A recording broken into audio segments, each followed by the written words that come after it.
Hello everybody and welcome to another edition of the Good Bit Podcast. Thank you very much for your time this week, and what a film we're chatting about today.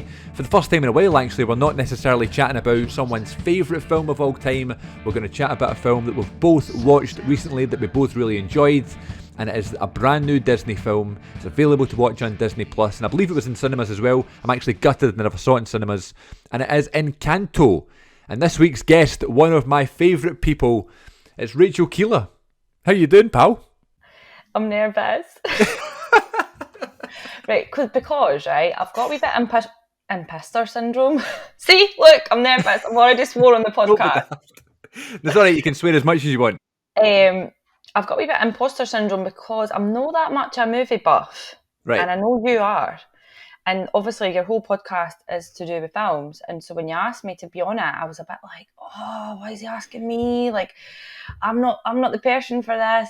And then I thought, no, Chris is a good pal and you're doing really well with it and stuff. So, and well, I asked you, because I didn't think, oh, do you know who's a brilliant movie buff? Rachael Keiller. Do you know what I mean? But like, I don't think that way to anybody. You know what I mean? It's just good to chat to you and stuff and catch up. Totally. But yeah, I do have a wee bit imposter syndrome just being here. I know. So well, yeah, I'm a wee bit nervous. So if I swear or say anything inappropriate, I mean, like, how much can you edit out? Like, is this it? Well, we're currently live across the world. No, I can edit anything you want. Anyone. Okay, so if I really, really fuck up, I can say exactly. But at the same time, what are you gonna say? I don't know. Well, last time I spoke to you was I don't know. Got to be over a year ago now. We had a wee catch up. I think pure like mid-COVID, and I think you were still pregnant. Yeah, probably.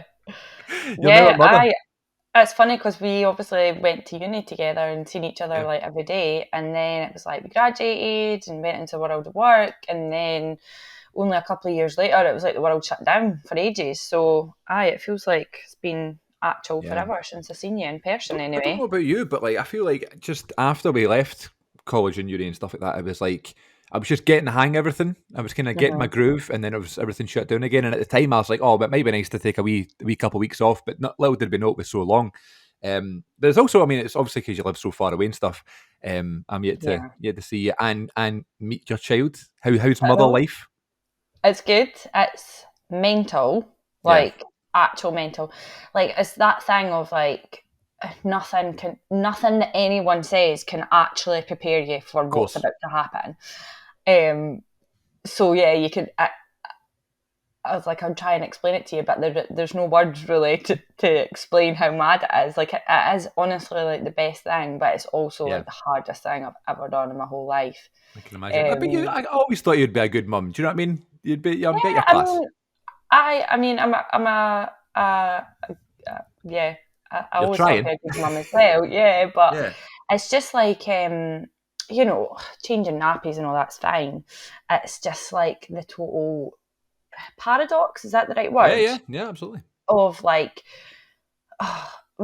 missing them so much, but also really needing time to yourself.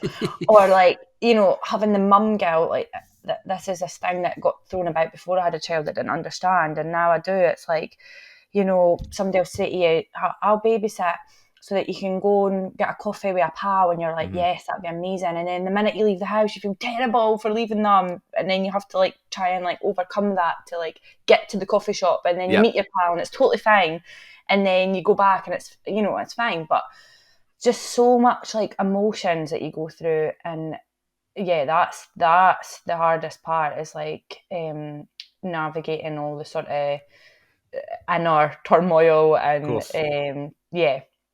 but actually, like, they're amazing, like they're funny, and I mean he's at this stage now where he's trying to walk and he's talking and he's saying words, and like every day just surprising, so surprising every day. So it's such a fun stage. He's just turned 1, so I'm really enjoying this stage. But yeah, it's also mental. But also like, I think when you have a baby, like you do change, right? Like, I'm talking to you and I probably don't seem any different to how you knew me at uni. So I'm still me, but like a whole other part of me has been born since having a child, and it's so weird because you feel the same.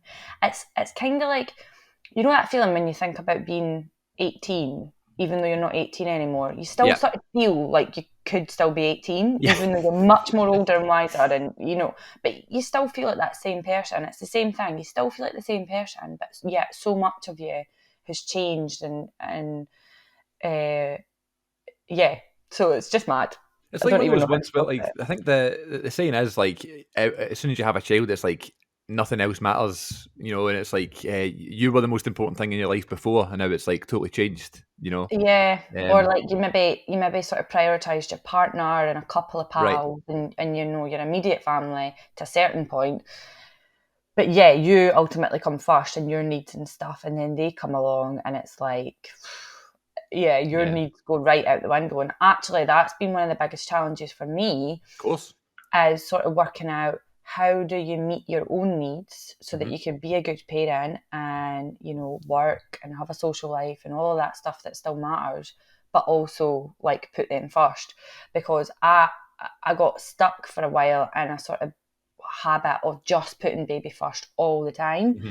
and I got to a point where actually I started to suffer because I hadn't had time to see friends, or I hadn't been to the gym, or I Yeah. hadn't cooked a really nice meal for myself. It'd all just been, baby, baby, baby. And yeah, it's just a thing you have to learn, I suppose. But that was one of the biggest challenges, was just going, right, okay, I need to sleep, or I need Take to do some this or time. Yeah, whatever. absolutely. And allow yourself to do that and to not feel bad about it Yeah. is a big thing.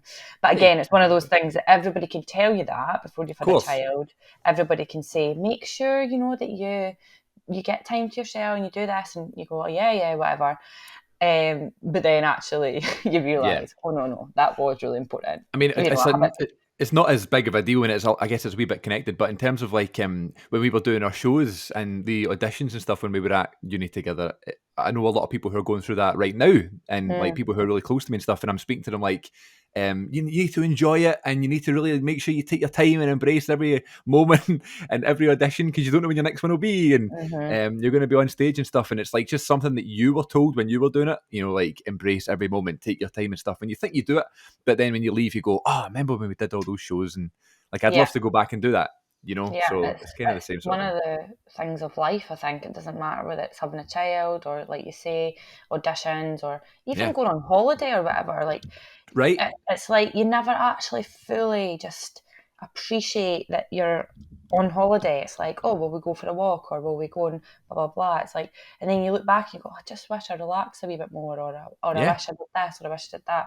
I wonder if that ever changes. Like, I wonder if you get to a point in life where you do just sort of, I don't You've had know. a child for so long, and you just kind of get into like that kind of routine. Who knows, man? Honestly, Well, who have you got knows? any holidays planned this year? I don't know if that's going to be even a possibility for you, but are you going to try and get Yeah, away? I do. I do. I've got a holiday to Greece in Oh, July.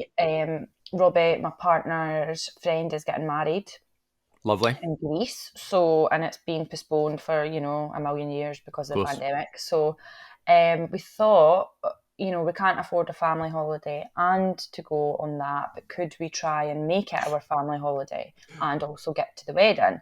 So we're doing that. It was actually quite cheap. Good. To go. So me, Robbie, and River are going to Greece, we're going to Rhodes in July, and the wedding's like one day out the week, and then the rest of the time we'll be hopefully having some nice family time in the sun and chucking River in the pool and eating ice cream and I was living. hoping like maybe the wedding was like no babies allowed, right? No kids whatsoever, and you're like, well, We'll just take a week then. I'm bringing my win. No, so our other friends are going as well with their two All right, kids. okay. I'm sure that's So great. we won't be the only ones. We won't be that annoying couple with a baby that like ruins everybody's fun. We'll Obviously not. our No. pals will be there with their two kids, and they'll Yeah, ruin everyone's they fun. were. So They'll probably be happy to see you too. Do you know what I mean? So I'm sure it'll be fine. yeah, yeah. Um, No, I think they're buzzing that we're going. So aye. that's good. We were looking at booking holidays. This is me and Iona, my girlfriend. Yeah, We've not been away together, obviously, the past couple of years, and we were thinking we're going to go our first holiday away together. Let's go somewhere really good. Iona suggested Greece as well, going to Rhodes and stuff like that. She's never found something for us. I suggested Portugal. She wasn't really keen on Portugal, so I really wanted to like go somewhere that I've never been before, make it like an adventure, you know, like, here we go, big first thing. But then we were looking at all the holidays and stuff, and you know how it is. One thing just leads to another. It all looks kind of the same after a while. And we've ended up booking a hotel in Gran Canaria that I went to 2 years ago, so I'm going back to the exact same place. No. The exact same hotel. Wait, did you not go to like Hard Rock Cafe Hotel? Aye, in Tenerife. Oh, right, okay. Aye, That's in Hard Rock Tenerife, Hotel yeah. in Tenerife. Good memory. I know, it Aye, just that came was to good. me. That was So amazing. That was an amazing hotel, that one. well, at least when you go, you'll know all the good spots. That's what I'm thinking. You know, you don't have that slight anxiety of, are we going to turn up and it's going to be a shithole? Right. Like, you know that it's decent. It's nice, and like the Clean. food's nice, and it's local to lots of like nightlife stuff and that. So I was like, yeah, we'll go there. So that's Perfect. coming up, and it's right after my birthday as well, which is late August. So it just seems miles away now. Do you know what I mean? I just get such a busy time right now, which is great, and I'm very happy for that. After the couple of years we've had, I'm very grateful for the fact that we do have such a busy time. But it means that on days off like this, we can spend doing more stuff, recording, and that. Good. What about, so in terms of podcasts? I feel like this is now going to be like my new question I'm going to ask people. Are you a podcast gal? Do you listen to any podcast? I do and I don't. I kind of fall in and out of them. It's weird, isn't it? So I'll find one that I really like, and then it'll be like, you know, I'll listen to it every day until it runs out or whatever, and then I'll not listen to them for ages. But I would say I am a podcast person, but I'm not like a mad podcast person. So I like to listen to I'm Grandmam. Oh yeah. Which is two Irish guys who just have a laugh. They're just a riot, basically, and they just talk shite about their lives, and it's so funny. And It's what a podcast is, isn't it? Yeah, I suppose so. Yeah, so I like that one. I do kind of want to get into like, it sounds weird, but like my friend listens to like ghosty ones, like weird ghost stories. Big time. Yeah, like kind of like not even just ghost stories, but like murder mysteries and stuff. People do that through podcasts. I don't know if I can do the murder mysteries, but I've maybe stretched to the ghost stuff because I find that really interesting. But murder stuff, I'm like, because Robbie, my partner, works away, I'm like, I will be that murderer's next victim. Like, oh man, right, okay, I get you. It's wild, so I can't like actually can't watch horror films either. Because my imagination just runs wild. I don't sleep for about 3 nights until I've sort of forgotten about it. And now with a child on top of that, it's just even worse, I think. So yeah. I'm not a horror fan. Fair enough. I wish I was, because I find them exciting. I'm not a horror fan. I've never have been, and I think it's because I don't like being scared. You know, people like that thrill of like, oh, the jump and that was so funny. But it's just me. I'm like, nope, don't even come near me. Do you know what I mean? Like, I just want either a funny film, a nice thriller that you can really get into, or a nice like light-hearted Disney film or something. That'll do me. I don't need to be scared. Yeah, that I'm kind of like that. I love a thriller. I love my heart beating, and I love like suspense, and I love, you know, I don't mind getting a fright, but see when I'm genuinely terrified, you know, that I'm going to get murdered in my sleep tonight or whatever, like that's just no fun for anybody. No, I don't know why, but I mean that's a whole genre, isn't it? Like the absolute terrifying films that people just love to do, horror fest and all that stuff. Yeah. Well, let's talk about how we met then. So we ended up, as you said, went to uni together, and we did a couple of shows together. We did it in late 2017, and then I think there was one in 2018 as well. We might have done a few other things. How do you look back on those times? Is it fond memories doing those shows? Yeah, absolutely. Like, it's like you say, at the time you're all like worked up about it, and you know, it's such a big deal, and then you look back and you think, oh God, I wish I just enjoyed that a wee bit more, or I wish I wasn't so hard on myself, or, you know, I'm my own worst critic, so I would spend a lot of time like thinking I wasn't good enough and blah, blah, blah, and I just actually wish I enjoyed it a wee bit more. Having said that, I did really enjoy myself. Yeah. You know, and I went and did the year at Motherwell / New College Lanarkshire, slightly older, so I'd already done my HND at 18 and 19, and then I took a couple of years, worked, and then went back. So I had a slight appreciation for it because I had gone back as not a mature student, but slightly maturer student. But yeah, I still, just the best days. You're just getting to perform every day. You're getting to act. It's crazy, you're getting to work with people, and it's just great. It's funny on Facebook when you get those like anniversary things, like on 2 years ago this day and stuff, and like we're promoting the shows and stuff. And I was like, oh man, remember those days when you were I like know. trying to promote the shows and the rehearsals every day and stuff. Like the new ones that are coming out just now that are just doing their BA show this year. The tickets have just gone on sale for whatever their productions is this year. It's Vanity Fair and Jane Eyre, so it's like really Oh yeah. serious plays. You Oh know what I yeah. mean? Um, Uh-huh. so they're on sale now. So I was like, I'm going to go back and see them. You know what I mean? Uh-huh. It's the first time, really. You know. Yeah.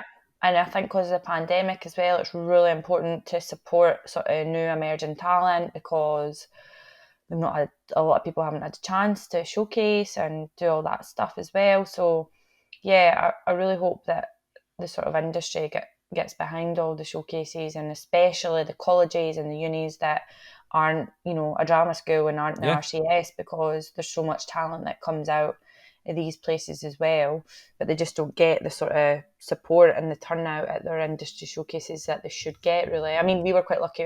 We did get quite a good Yeah, we did. turnout, but I just hope that now after the pandemic, with things opening back up, that's People will going be to be keen to really, go and stuff. Yeah. yeah. I saw Ian Grieve the other night, and I told him that I was coming to speak to you today, and he was like, "Oh, Oh make sure yeah. you tell her I was asking for her." You know the way he is, Oh rolling yeah. his sleeves up and stuff and getting in about. So he's still exactly the same. He's still exactly the same. Yeah, So I he's could coming on soon. imagine. He loves like the James Bond films, and Uh-huh. I recently got like all the Bond films on DVD. So I was like, I'm going to do them on the podcast. I've never seen them before, and I said, right, okay. Ian's the man for it. I said to him, do you want to come on and do the Bond films? So he's like, went above and beyond. He's like, oh, I've just read all the books again. And I've written things. I've got episode plans for you and stuff like that. And I was like, Great. don't need to do anything Well, about it. wasn't it Ian that sort of inspired you to do this? Kind of, no, not necessarily Ian. He helped me along the way a Right. lot. But I think I had a podcast beforehand, Uh-huh. and then before I really met him and stuff like that, and then he started one with Gregor Duncan, and I was like, I'd never really talked to him on podcast before. I was like, it's my kind of business or whatever. And then when he Uh-huh. was bringing it up in college, I was like, oh, me too. And then we kind of bonded over that. So we kind of Right, both right, right. started doing recording stuff at the same time, but I just obviously. remember you having a lot of chat about it at uni, but it was nice. Yeah, because I was a guest on his before, and it just wasn't the same. Like I don't know if I'm just better as a host. I don't know. I don't know Well, if I was that's it. thinking this before when I was listening to some of your episodes. You are a really good host. Oh, Like, you have a real thanks. skill for like, I don't know, there's nothing worse than when you listen to a podcast and the person that is hosting it talks more than the guest. And That's you're the like, that's the key. That's the key. yeah, and you're like, who? I never came on to listen to you. I came on to listen to your guest because normally that's what people do. And there is a few podcasts kicking about that are like that, and it's really frustrating. And I was listening to you, and I thought, do you know what? It's really nice. He's listening. He's like actively listening, which is a good actor skill to have as I'd well. say I learned that from the best. Yeah, but you are like, and then I was thinking, oh God, like he should have his own talk show. And then I thought about like you're so charming as a person, Chris, and people just like love you. And I just imagine you all dressed up, your glasses, and like quite glamorous. And maybe you could go to America and they'd love you over there because your Scottish accent. And then I just Yep. had this whole vision of you making it in America with your talk show. So anyway, This is lovely. Like I mean, you can come back every week for the rest of the time. This is great. well, maybe we're thinking about. If I'm needing a co-host, I'll give you a shout. Right. Well, on that then, let's talk about you a bit because Oh I no. talk too much. Tell me about when you first wanted to be an actor, when you started performing. Has it always been something that you've wanted to do? Uh, Has it been a thing since you were wee?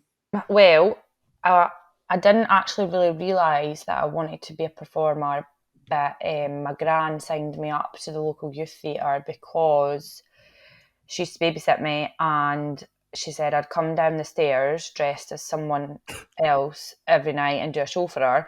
And she always talks about the one time I was like 4 and I stayed up till 12 o'clock at night performing the Spice Girls, and I came down dressed as each and every one of the Spice Girls and sang a different song every time. And Very she was good. like, right, this wee lassie likes performing. So the church that my gran went to was attached to a theatre in Buckhaven in Fife, and she signed me up. But the waiting list was long. So I eventually got to go when I was 6, I think. And I just totally found like my tribe. I Yeah. was like, oh my God, like these people are all so weird like me and like to show off and play daft games and, perform. So I went there and and it was the highlight of my week every week. I went, it was a Tuesday, it was a Wednesday night after school, and I went and I loved it. And we did 2 shows a year. Nice. Yeah, and it was amazing. And, I loved it. And then I stayed until I was like 18. Yeah. They had a senior youth theatre, and yeah, that's kind of how I discovered that I did want to perform. And then actually, even when I was there as a teenager, I still just liked going to go. I didn't want to do it as a job. Yeah. And then whilst I was there, a filmmaker called Andrew Cummin worked there at the time, and he said, like, do you want to have a go at like doing some proper acting? So he used to make like films for NHS and the local government and stuff. And he would sometimes need like actors to be in it. So he gave me my first paid job, and it was like Nice. to pretend to be like a sick patient for an NHS corporate training video thing, Right. which I loved. Like being in front of the camera, I was just like, Yeah. wow. Like, so everyone had been on stage to this point, and then he put me in front of the camera, and I was like, oh my God, I love this. So yeah, so then I don't know, one thing led to another. I ended up we formed a sort of young company at that theatre, and we sort of took things to a higher level. And then I decided, I'm just gonna give this a go. I did well at school. I was really good at like politics, modern studies, English, those sort of subjects. Nice. So I could have went to uni and did politics or law or whatever, and I probably would have been all right at it, but I just wouldn't have loved it, I don't think. So You would have been yeah. good at the lawyer thing because you played that in one of our shows. Oh yeah, so I did. Oh God, I was shit in that show. You so weren't. I knew you were going to say that. It was, yeah. Anyway, I liked playing a lawyer though. I did think that's fun, and a lot of the TV dramas that I've really enjoyed have been like law. Yeah. The Good Wife. I don't know if you ever watched The Good Wife. I've not, but I have heard it's amazing. My mum loves it. It's really good. I would watch it, and she is fucking amazing. She's so good. Anyway, so that's maybe my dream role would be to be like the Good Wife, or like a lawyer. maybe The Good Wife. I don't know. Yeah, maybe. But yeah, that sort of lawyer kind of badass, like going in and yeah. Anyway, or the lawyer from OJ, The People versus OJ Simpson. Oh yeah. He's amazing. That would be a Sounds dream good. role. Yeah. Maybe we're just manifesting here. We're just trying to get what we think we're wanting. Yeah, it's a good idea. So anyway, back to your question. Youth theatre was basically how I discovered that I wanted to do it, and then I went to college and got some training, and and met me, and then their life has changed forever. I don't know what my dream role would be.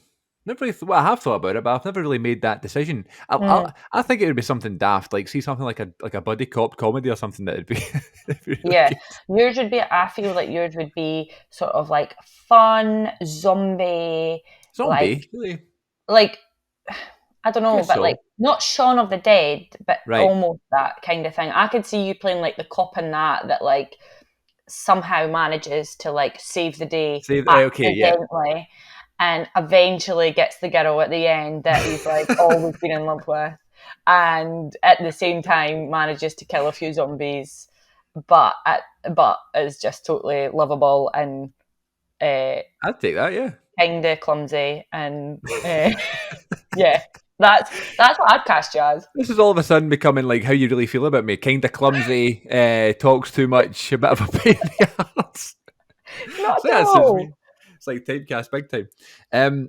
Tell me about when you were cast in Callum Beatie's music video for Salamander Street, because my mum and dad like that song, right? Because like Scottish artists and things like that.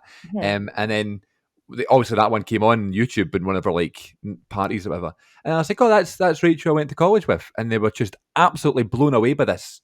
They're like, how did she get that? It's amazing. So every time that song comes on, it's always the same, like, oh yeah, that's Rachel I went to college with. So tell me the story so I can finally put their minds to ease. Well, I was at college in Edinburgh, so I went to Telford, and I lived in Leith, and a filmmaker I know had sort of shared on Facebook a casting call for, wait for it, a young prostitute, to play a young prostitute in a up-and-coming Scottish singer-songwriter's music video. So I did read it and think, prostitute, sounds a bit dodgy, but you know what? I mean, I'm 18, I've moved away from home, I can do what I want, I'm going to apply for it. Yeah, and so if it's an acting job, how bad is it going to be? Do you know what I mean? Like, they're Yeah. going to protect you in some ways, yeah. Yeah, so I applied to it, and I met some of my best friends on that job, actually. Oh, really? So I worked with filmmakers. They were called Little City Pictures at the time, and it's two brothers, Christopher Cook and Stephen Cook. I know that name, Little City Pictures. That rings a bell, yeah. Yeah, so I don't think they work under that name anymore, but Stephen's a really talented cameraman, and Chris is like a director, editor.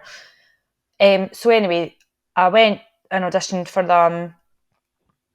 Well, actually, it was more of a meet, because I had a show reel actually by that point, a bit of stuff I'd done before, and we had a nice meeting, and then they'd said like, yeah, we think, you know, you'd be great for it, so let's do it. So we filmed in Salamander Street in Leith, where, you know, what the song's about. We filmed on location, and I was 18 at the time. I had, you know, like black shorts on and high heels, and actually at one point somebody thought I was a real prostitute, and tried to, you know, shout me over, but obviously I was totally protected by the crew and everybody there, so it was fine. Oh, but you mean like they actually like tried to do the business? Oh my god! Well, they didn't come near me, but they. No, I know, but like they tried to kind of. Oh my god! Oh yeah, because it's still an area in Edinburgh where that all happens. Wow. You know, and here's me prancing about, dressed sort of provocatively.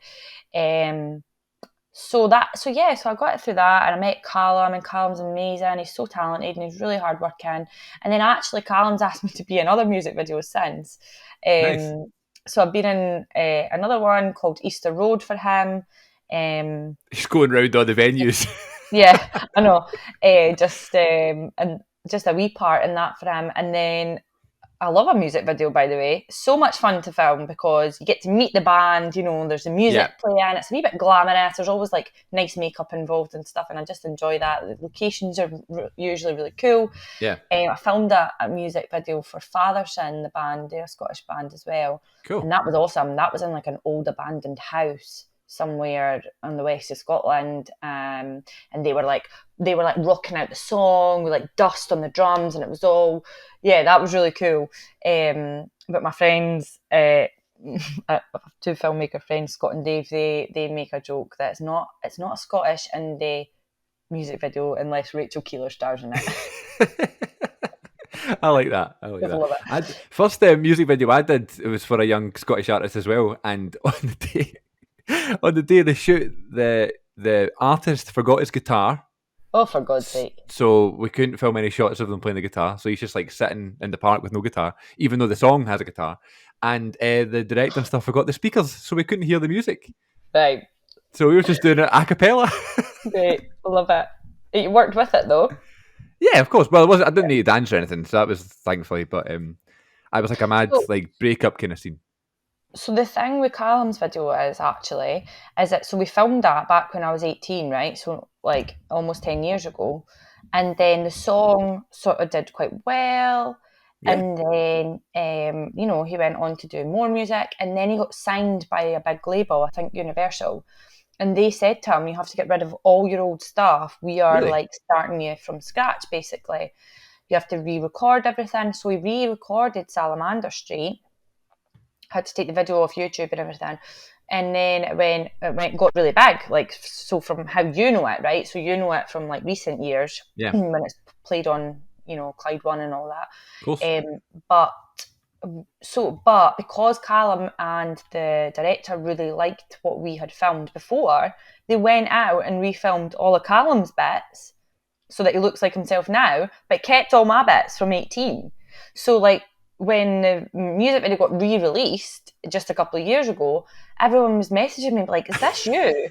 And I'm like, yeah, I just look really young and fresh, because it's like, I've not aged a day in 10 years. So it was amazing because that's great. You know, not only did I still get to be in the music video, Yeah. You know, I looked young and great, and and got that footage didn't have to just get wasted because the label didn't want That's anything brilliant. that was old. They just freshened it up. So we did Callum's bit. So you know, I didn't even have to turn up to set for that. Tell me about when you first went to the cinema then, if you ever remember the first time all those years ago when you first went to the cinema. Or even if if you can think about the first time you watched the film and you thought, this is like my first favourite movie, or any early memories you have of watching films. Yeah, do you know, I remember my first trip to the cinema because my auntie and uncle offered to take me and with my big cousins. And I think they were going to see Hunchback in Notre Dame when Oh that yeah, came out. yeah, So yeah. I'm talking, you know, I must have been like 4 or something. But Let's find this out. When I don't remember. 1996 it came out. Yeah, so I was born in 94. Oh my God. There you go. So I was like 2.5 or Two and something. a half, How huh? do I remember that?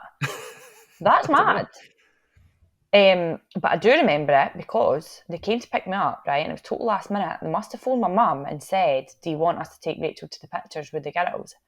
And my mum must have been like, "Hell yes." Yeah, And I remember my mum being like, "You're going to the pictures, get your clothes on," da, da, da, da, and me just being like, "Oh, what? What's going on?" And yeah, getting clothes shoved on me and getting thrown out the door and being like, "Bye." So it must have been like my mum and dad were like, "Yes, babysitter," yeah, like yeah, get yeah. you out the door. Whereas I actually think I would have been like settling down for my tea or whatever at the Of time. course, So aye, aye. that's why I remember it, but I don't remember the film at all.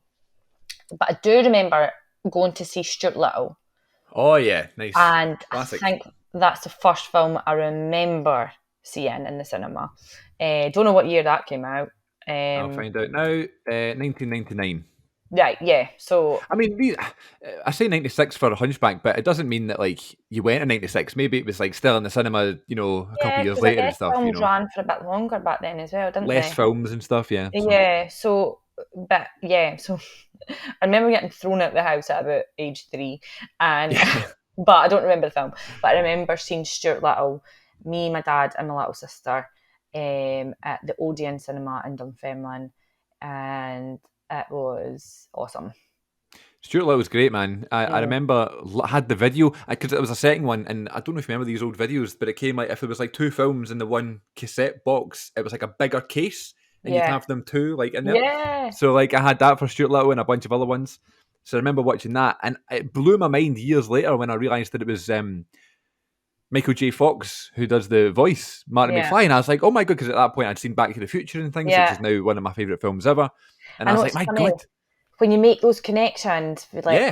animated characters to real human actors that you love in other things. It just your mind just Yeah.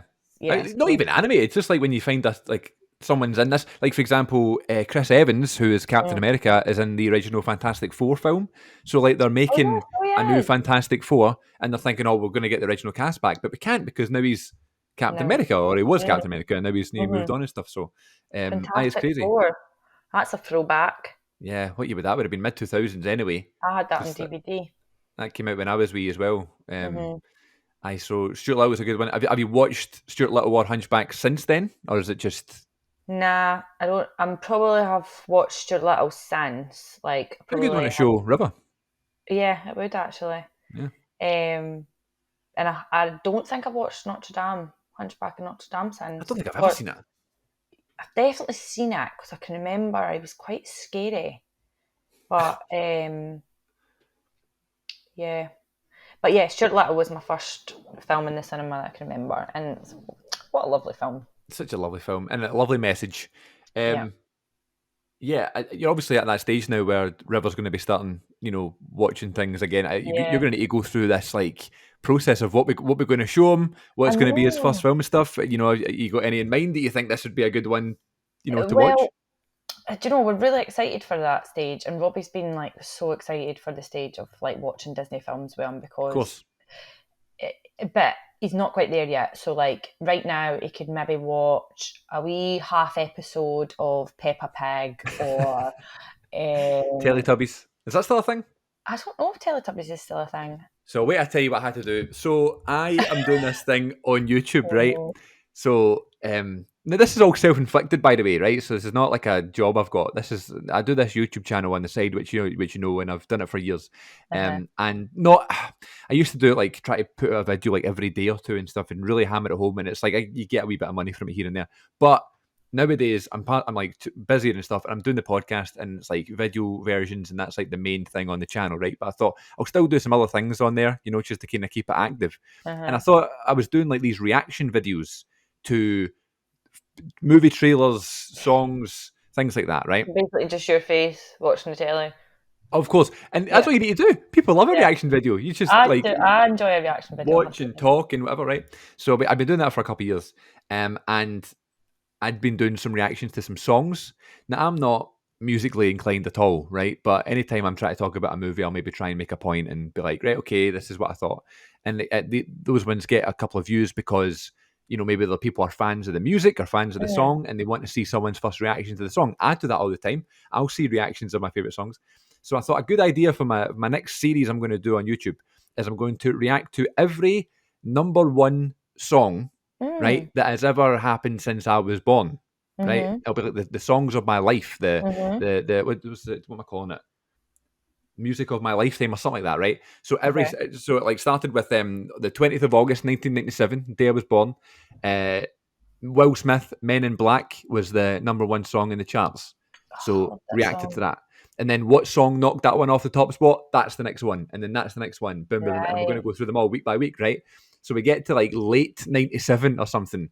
And the number one song that was there for about 6 weeks was the Teletubbies theme song, right? Aye. Why was that number one? I don't know. And I I was don't going to know skip either. it. You know what I mean? I was going to be like, I don't need, it's not a real song. Do you know what I mean? And then I thought, well, isn't that absolutely hilarious? Like, what Well, if I react to the Teletubbies theme song? I remember Bob the Builder That's it too. being being number one at one point because Westlife or one of the boy bands were raging that Bob the Yeah, Builder yeah. hit them to number one. And I don't know if it was to do with like kids buying CDs at the time or what would have sort of caused I that. Because like think, you say, it's a bit mad, but yeah, it would have been that. I think because obviously, like, tape cassettes were big at the time. aye, And I remember, like, my mum would take me to a toy shop and I would get, like, the latest kids' songs and stuff. It was yeah. like Bob the Builder and the Tweenies and things like that. Um, but would that, like, be the sole reason to knock someone like Boyzone or Busted or something like that off the Hmm. top spot? That's crazy to me. I know, but So, also a bit brilliant. aye. No one could tell me otherwise. I was like, I'm going to react to the Teletubbies theme song. And then, like, What did it go oh, like? Teletubbies? No. yeah, say hello. Hello, hello. That's it, right? Dinky, winky, dipsy, la la po. Aye. That's it. I mean, Not it was a even the great best. tune. No, the best theme tune. Not the best of all time. Nah. There is some better ones. Kids shows are different though because you need something that's going to keep the child entertained and the attention. You know what I mean? So Aye. it needs to be as Well, simple as that. Like the Bob the Builder one, I think that was number one too. So I'm going to need to do that reaction. That's a far yeah. better song. Bob the Builder, can we fix it? That's it. Bob the Builder, yes we can. You We can can. kind of understand why that, because at least at kids' parties and that, everybody would be like, Bob the Builder. And it's a tune, you know? It is a bit of Yeah. a tune. Yeah. But Teletubbies, no so much. Yeah. But no, what I was going to say was River's not really at the stage of even he's not interested in watching a full episode of a kids Of course program not. because No. he'd rather wreck my living room, or find things that he's not supposed to touch and try and put them in his mouth or whatever. So Yep. I would love for him just to sit and watch a full episode of whatever, but he's not quite there yet. What he does like is there's for any parents out there who might be listening, there is a great video on YouTube or a couple of videos. Hey Bear, baby sensory dancing vegetables. Oh, that sounds And good. it's basically high contrast vegetables like pineapples, avocados, tomatoes, dancing to like salsa music. And, one tomato will come on and shake it shimmy, and then another one will join that. And it's quite like mesmerising. And he literally just sits in front of the telly like, so when Isn't it Robbie, funny? It just like gets something that totally engrosses them, you know? So like, and sometimes when I've got River on my own, I need those dancing vegetables to take his attention for 2 minutes so that I can go to the toilet or I can hang out a wash-in or, do whatever I need to do. So the Dancing Vegetables on YouTube is where we're at the moment. But yeah, in terms of watching kids' films, that'd be really nice. I'm really excited Yeah, to that sounds good. sit That is down an exciting point, isn't it? Like going through all those Disney films again. and go to the cinema and yeah. My wee cousin, when he was wee, he should put on George Ezra, and he would be mesmerised by George Ezra. I don't know why. Really? Yeah, people say I look like him a wee bit. I was good. I'm trying to find a segue into this film, but I don't know if George Ezra's anything to do with that. Encanto. I've got one. Go for it. The reason I picked it was because I was trying to get River to watch it with me. Okay. Because I love Disney films, and do you know what? I really loved. What was the one that just came out before Encanto? That was about like jazz music. Soul. Soul, yeah, I Great love film. Soul. Sure, that came out when I was pregnant, and I loved that, and I watched it a couple of times. The music was great. And then Encanto came out, and people were like, "There's a new Disney film on," and I was like, "Yes." And then I was like, "Right, I'll get River to watch it. He'll sit and watch it because he'll like all the colours and stuff." Anyway, he didn't, and me and Robbie watched it when he was in bed. But yeah, I thought that he might have watched it with me, and that's why. And when you asked me to do this podcast and talk about films I've seen recently, I hadn't really seen much films recently because I'm so tired at night. I literally just go to my bed, or I watch one episode of something on Netflix and then go to sleep. So it was between Encanto and A Quiet Place 2. Oh, yeah. Because me and Robbie went to see A Quiet Place 2 at the cinema. Whenever, you could do that again, that felt like an exciting thing to do. So we went and did that. But Encanto was sort of fresh on my mind, so that's why I picked it. Good shout. It's a great film. It is. And I loved it as well. Well, what happened with the Simpsons movie? You said that to me as well. Well, because I love The Simpsons. I love The Simpsons too, yeah. I'm such a Simpsons fan. Like, I used to watch it 6 o'clock on the telly every Sky night. One. Like Channel 4, I still watch it to this day. And I think I've seen every single episode up until the brand new ones on Disney+. I just think it's nice to have it on the background. And then when they made the Simpsons movie, me and my sister were so excited. Like, went to the pictures to see it and stuff. And I just love the Simpsons. And so then I thought maybe I should talk about that, because then, like, it'll give me stuff to talk about. But you said go with Encanto, so here we are. So it's my fault. It's your fault. You said that, so let's do it. I love The Simpsons as well. Do you have a favourite Simpsons episode that you can rattle off? Oh. Because it's hard. Why I say that is because there's so many, and a lot of them just blend together. You know what I mean? One that sticks out for me is I Am Evil Homer. I Am Evil Homer. Or there's one when Marge gets really drunk at like a fancy tennis club thing. Yeah, I remember that one. And makes a tattoo of herself, and it's actually all Homer's fault because he's a really shit husband to her sometimes. Always is. And anyway, so these just come to mind. Yeah, I love that The Simpsons is definitely a comfort show. Those shows that you can just put on. Some people don't like it, or it annoys them, and I just think, what's annoying you about it? Like, it's so unannoying. Yeah, I think maybe the voices, maybe the fact they're quite high pitched, especially Marge's. I don't know, but I've heard that argument before, but it doesn't annoy me. It doesn't annoy me whatsoever. And there is so many, and then they put them all on Disney Plus. Yeah, like how do you get so 26 seasons? I know, it's mad, man. Well, when I'm struggling for something to watch or I need some background noise, that's what goes on The Simpsons. Simpsons is a choice. I love that. Yeah. Encanto's this brand new Disney film, and I was late to the party a wee bit because everybody was watching it and chatting about how great it was and stuff. And do you know what I think? I chatted about this with Andrew Moon a couple of weeks ago when he was talking about Shrek and how it was like a game-changing film. And I was like, it's such a game-changing film because now you get 4 or 5 great Disney films a year. Mm-hmm. And there's so many really good ones that have all this, the Disney proper great message and the nice writing and the songs and the beautiful colours and stuff. So like Soul, as you mentioned, there was Coco, there was Luca, The Good Dinosaur, there was Wreck-It Ralph 2, there was Frozen 2, there was Tangled, so many things. And then Encanto's the latest one. Yeah. And it is so full of like these deep meanings, and again, all these lovely big colours, as you said, for River, Yeah. which might, by the way, it should be a thing. Like, if you should keep trying to show him it every like few months Oh, to well. see, is this the moment? Like, is Yeah. this the moment he's going to sit down and watch a film? What did you think of it? Did you like it? Did you find it funny? Yeah, I really liked it. I actually found it quite sad at points, like especially in the moment where the Gran sort of has that revelation that, you know, the way the families all kind of got their issues and it's kind of come from her and her anxieties and stuff. And like when she had to flee from her home with the triplets, I was like, oh my Yeah. God. Like, you know, I've just had one baby. I can't imagine having three at the same time. Then your husband getting killed in front of you and then Oh my having to bring God. them up on your own. And then it turns out you're magic and having to like navigate all of that. Like, what a woman for a start. Exactly.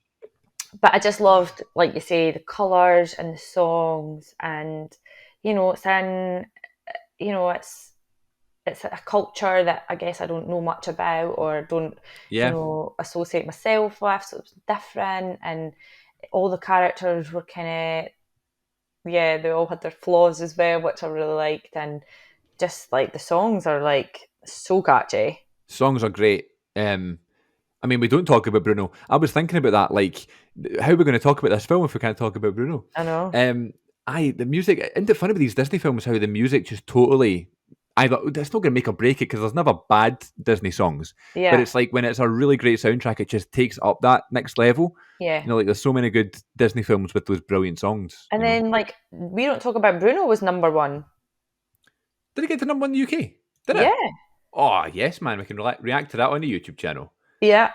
What a It tune. was number one on. I was listening to Radio One, and it was like We Don't Talk About Bruno, and it definitely. I don't know if it maybe was just for a week or what, but Yeah. it definitely was number one. And the other song, what was the other one? The Family Madrigal, maybe? Yeah, The first one? Welcome to the Family Mardi Gras. Do, I do, thought, do. oh, it's so catchy, isn't it? It's so catchy. I actually prefer that to We Don't Talk About Bruno, and I think it's because We Don't Talk About Bruno has been kind of overplayed now. It's Okay. not quite Frozen territory, but No, don't be daft. it's been quite overplayed, I would say, on the radio. So Family Mardi Gras is my favourite. I mean, Let It Go from Frozen is so overplayed that I'm starting to prefer the song from the second one. What was it called? Into the Unknown? Yeah, Like, I'm Into starting the to like that one. Unknown. What a So tune. I'm a And then, terrible singer. I don't know why I'm singing on your podcast. you are People are not a terrible actually singer. going to hear me. I've heard you sing on stage and everything. You're great. No. I can't sing, not you. No, but what was I going to say about that song? Before you gave me that beautiful rendition, there was a, in like the post credit scene. There's not even a post credit scene. It's a song in the credits. It's like a cover of it by Panic Uh-huh. at the Disco, maybe. So cool. Was it Fall Out Boy? Maybe it's Panic at Disco. It is really good. It's like an Yeah. actual decent song they could probably release. But that Yeah. Lin-Manuel Miranda, like, oh my god, how many home runs is he going to hit? You know what I I mean? know. I know. Totally. He's It's just hitting just out one hit after the other. so good. So good. Yeah, so I sing the songs quite a lot. And my nephews come around and they go, Alexa, play We Don't Talk About Bruno. And then, you know, we're all like in the kitchen dancing to it. So Sorry to everybody who's listening who has an Alexa. Everyone just kind I of, know. everybody's went up there. Eh, when these films come on, I'm always blown away by one, how they always think of new characters and new storylines that are always like deep down, there's actually these proper messages involved. And Yeah. also how they come up with the songs and stuff. Like, where do they find new beats and new tunes and stuff that they can create these songs around? I know it's obviously musical geniuses and stuff, Yeah. but there's so many of them, you I know, with know. so many good tunes. And like you say, like Disney are pumping out like the absolute Right? belters like all the time now. It's not just like one a year. It's like a couple, and it's so much talent.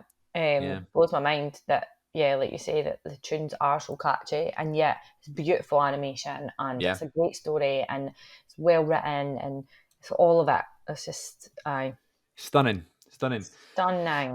I was always so sad. I say always. I've just watched it like a couple weeks ago, but it made me really sad that when like the whole thing about Mirabelle not getting, well, she gets to get like the Okay. gift or whatever. Do you know what I mean?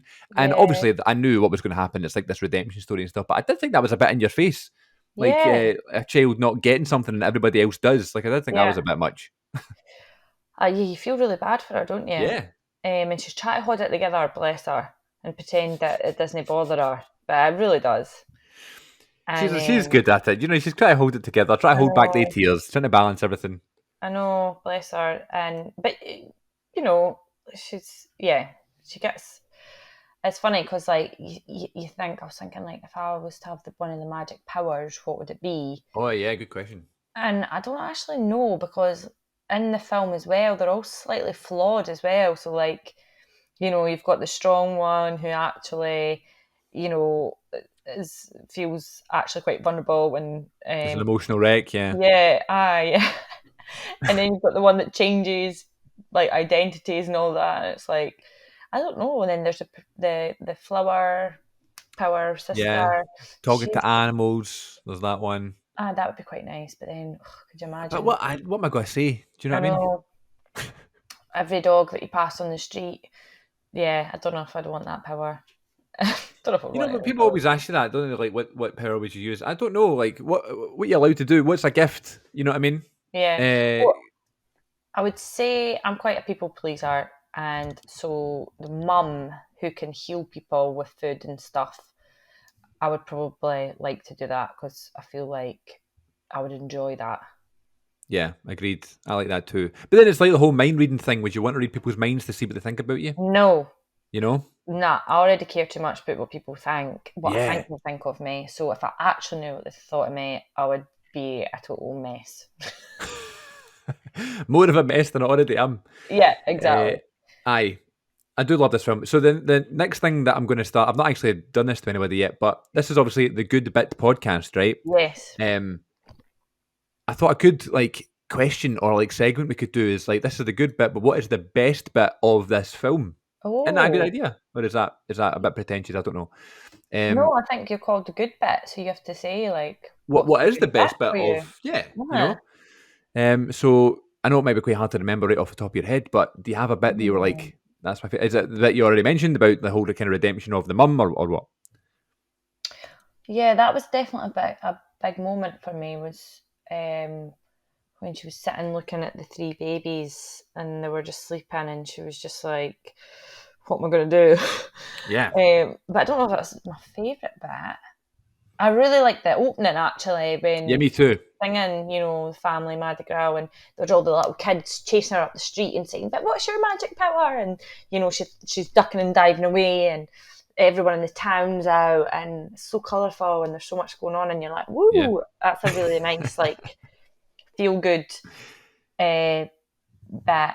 I like yeah. that. I also liked when you finally get to meet Bruno, Yeah, me too. and I think. What actually, did you make of Bruno? I thought he was really funny. Like, yeah, I think everybody knows someone like him, right? That's like a total klutz, you know. yeah, And people have kind of. I did think it's a bit harsh. They've just banished him, and he's actually I just living know. behind the kitchen or whatever it is. But, aye, he looks a bit like I don't know if you've watched Ozark before, but on No, Netflix. But he looks like the brother Ben, Ben. I think it's his name from right. Ozark, and it's just reminded me of him.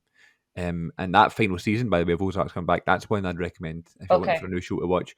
So I'll there's add it three to the list. seasons that are 10 episodes, and then season 4, which is the final season, is split in half. So it's like 7 each, and the last one's about to come on. So Is it on that would be my Netflix? recommendation. Netflix, aye. No. Cool. I don't know if you're, if as you say, you're always dead tired and stuff. I'm the same, like trying to get to the point of the day where it's like time just for bed. But I do like to try and keep on top of stuff. But there's too much to watch these days. You Oh know what my I mean? god, it's overwhelming. And I want to watch old stuff too that I've not seen before. Hmm. You know, like as you said, was it the? Did you say the Good Wife, Good Doctor, Good wife. the Good Wife, Good Yeah. Doctor's also a show. Um, but yeah, The good cool. wife's quite bingey. Like you want to know what happens next. They sort of always leave it on a bit of a cliffhanger, and you're like, "Oh, I'll Oh, just watch the see, next episode then."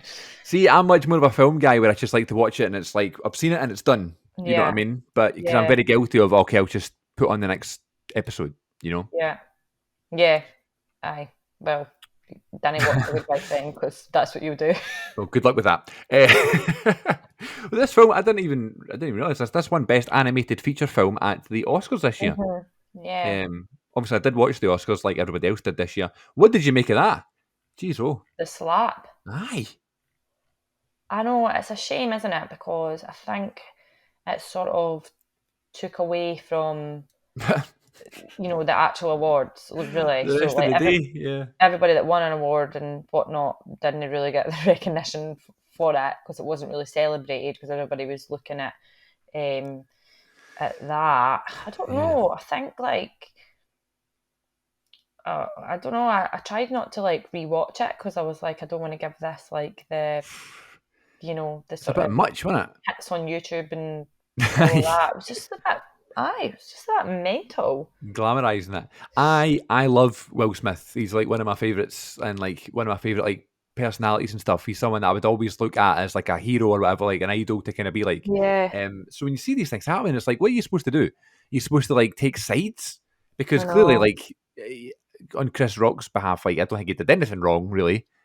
No, And I thought it was a bit of an over exaggeration, but we don't know the whole story, and I it's know. just crazy. And like you say, like I really like Will Smith, and like I think he's an amazing actor and all of that. And then there's this like whole thing about like cancel culture and like people fuck up and people make mistakes, and you know, does somebody deserve to be totally cancelled? But they also need to be held accountable for their actions. And I think that like, yeah, just cancelling someone isn't helpful. No, But there has to be consequences, especially for people in positions of power, and so I don't really have yeah, much to say about it, but I think, um, yeah, yeah. let's not cancel them, but let's hold them accountable. And I think I think the Oscars have said that they're banning them for, For 10 years. yeah, for 10 years, That's a bit much. But yeah, no, I know. The whole cancel culture, and I mean, like, he won Best Actor, like the greatest yeah, moment of his professional career, yeah, and it's and overshadowed it. totally overshadowed. I mean, I thought he deserved the Oscar. I loved the film. He was in I King haven't Richard. seen it. Totally recommended. Great Oh, film. And it's about like Serena and Venus mm, Williams, the tennis sisters, and it's not even about them when you go to see it. It's all about him and stuff, which is he's brilliant in it. So I was very happy he won it, and then Coda, which won Best Picture, I was mhm, over the moon for because I thought that was a great film too. And obviously, these other things like The Power of the Dog was the big one that was chatted about, and we talked about it on the podcast as well. We said we just weren't that big of a fan of it; it was a bit slow, but all the individual awards it was getting were kind of merited because like Benedict Cumberbatch was up for like best actor, and that was kind of understandable. But then like it was like best lighting, best production design, and stuff, and all of them kind of made sense. And mhm, then they all added up, and had like that film had like 11 nominations or something. So everyone right, was like, "Oh, this is going to win everything," you know. So when other films like Will Smith for King Richard and yeah, the Coda, the film about like the deaf girl and the deaf family, sorry, won something that's like refreshing, you know. But then yeah, the issue is, all that was kind of overshadowed by this one incident. yeah. So that shows you the film we're talking about today had no idea that it fucking won the thing. So, Well, exactly. So aye. proves the point, doesn't it? Uh, Brilliant. What have you got coming up? Have you got anything that you're doing acting wise, or have you now been taken over as a full time mum to the point where you're not able to get outside and be an actor anymore? No, I mean I have worked since having River. I have been back into that acting world. I did a Christmas show. Lovely. Um, it was lovely to be back out working, and it was a little sort of family Christmas show, so it was only 45 minutes long. It meant that like I was only at the house for a couple hours in total. It was perfect for still having a baby at Of home. course, that sounds good. Yeah. So that was lovely. I think having a child sort of makes you a little bit more picky about what kind of work you want to do, or sort of with your time anyway. Your time's more precious. So there's been a couple of jobs, not that I've been bloody knocking back all the offers, but I I just know. mean, and because I do a drama facilitation as well and I teach, there's been a few jobs where I think, actually, I've not got the time for that, or that acting job isn't paying enough, so Yeah. I'm not doing it, or I'm not travelling to wherever and so I have been a bit more picky, and so probably haven't worked as much, but the jobs that I have done I've really enjoyed and have been, they've paid me properly, and I just think you get to a point, don't you, where you kind of have to know your own worth. And Of course. I'm such a people pleaser, and certainly before the pandemic, I was working like 7 days a week, and I was doing X, Y, and Z, and I was working on a million different projects, and I loved being busy. But a lot of the time, I was like, I'm saying yes to stuff because, you You know, feel like you need to. Aye, rather than actually what do I want to do. So having a child sort of has helped me put that into perspective a wee bit. So I'm working on a project now with Stella Quine's theatre company. In Fife, we're running feminist youth theatre for young girls and non-binary folk. Brilliant. And tell us about that. Tell us about Yeah, Stella so Queens. it's for 14 to sort of 20-year-olds, but excitingly we are going to do, I don't know if I can say this, but we're going to do a younger group next year as well. So Great. I'm going to be heading up that, and we've got more funding. So there's nothing really happening in Fife.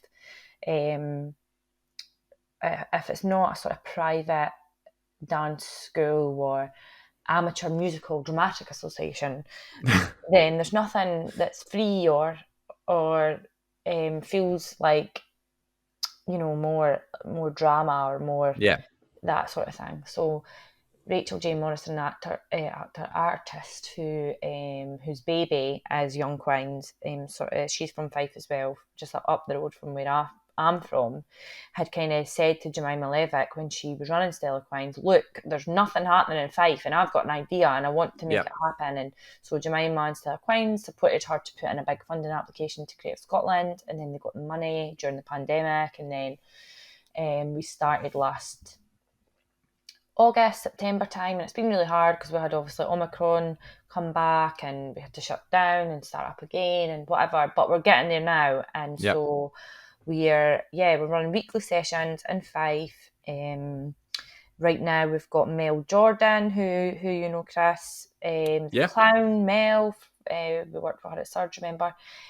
She's in the now running sort of movement and clown workshops for the young people. So it's really nice because I'm getting to like sort of remember her work, and you know what it's like when you're running a group yourself and you get a visiting artist, and it's like, yes, you get to sort of like learn again.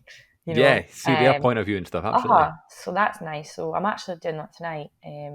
Great. So email tonight, and so that's really nice. I love working in Fife, where I'm from, and feel like sort of I'm really passionate about that. There should be more stuff going on here.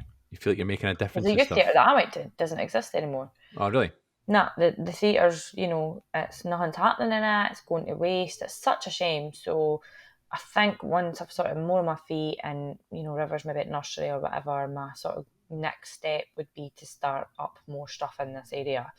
And in terms of acting, I'm just, I've still got my agent and stuff, and they've been really great, when we're having the baby and everything, and just doing the jobs that I can. I'm not going to be going down to London for an audition for, that's something that I didn't even really want to do. It'll just be like what I really want to do, and also focusing on sort of facilitation work. And before the pandemic, I was actually getting into directing and I had a few assistant directing gigs that went really well, and I loved that. Were you directing a panto or something, or did you write a panto? Or were you in a panto? No, I was working with Drew Taylor on his show. I was his assistant director, and we did a Scottish tour of his play Thick's Gonna Last at Cart, and that was amazing. And then I worked with the Tron young company, and I was assistant director for them. Actually, that's something that needs to be better in Scotland, is assistant directors need to be getting paid to work, because otherwise it's just, folk like me who are working class and have kids and whatnot won't be in the industry, because we can't afford to be giving up our time for free in order to get that experience. So I think I will try and get back more into directing when I can, but right now it doesn't feel accessible or doable with a child, and so who knows, we'll see. Look at this, like very grown-up conversation we're having. I know, we're meant to be talking about Encanto, and we don't talk about Bruno, and here's me like putting the world to rights. I knew it would turn into this. Maybe that's what the hidden message of Encanto is, like everyone maybe has a gift, but if you don't find it, then you can't put it right. Well, or you can, I can just hear, I don't know what it is, but I don't know if you can hear that, but I can hear it. I think I can hear madness being played and a lot of banging. So I don't know what they're up to down there, but they're having a good time. Is that in your house or is that our Yeah, neighbour? it's Robbie and River in the kitchen. All right. I told them to be quiet because I'm recording a podcast. I was like, that's like your cue to go. Like, we need you down here. We need you. I'm literally hearing them having a mini disco in the kitchen. Right, well, I'll let you get back to your boys, but tell the people where they can get you on social media. You're on Twitter, Instagram, things like that? I'm on Twitter at Rachael Keiller. Easy one to remember. Yeah, my Instagram's kind of private for family and friends, pictures of my child. Nobody wants to see that. But I follow you on there. Nobody wants to see that. Aye. So, that's me. Thanks for having me, Chris. No, you're welcome. Thank you. We're saying thanks to me. You're doing me a favour being here. Thanks very much for your time. I greatly appreciate it. It's lovely to see your face. So lovely to see you. I'll see everybody in the next episode. Hopefully you enjoyed, and we appreciate you listening and downloading. Tune in next time, folks. Take care of yourselves, and we'll catch you out down the road. Cheerio.